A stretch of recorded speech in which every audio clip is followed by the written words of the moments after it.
සුදු මහත්තයෝ කියන්න පැටියෝ. මොකද මේ හදිස්සියේම? මට අද රෑට ඔයාව ඕනෙමයි. ඇත්තමද රත්තරනේ? ඔව් අනේ. ඉක්මනට එන්නකෝ. පරක්කු වෙන්න එපා හොඳද? මම මේ දැම්ම එන්න. අද කසුන් එන්න වෙලා යනවා කිව්වා. මැනික එනකොට මතක් කරලා අර පොඩි ඉනිමගත් අරගෙනම එන්න සුදු. මොකටද මැනික? මේ මහරෑ ඉනිමගක්?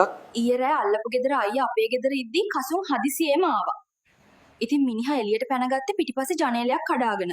අදත් කසුන් හදිසියෙම ආවොත් ඉනිමඟ තියලා ඔයාට පිටිපස්සේ ජනේලෙන් පහළට පැන ගන්න පුළුවන්. මොකක් ශිරෝමි? කසුනුයි මාවයි මදිවට අල්ලපු ගෙදර මිනිහෙක්වත් ඉනිමගක් ගේන්න තියෙනවා ෆෝන් එක.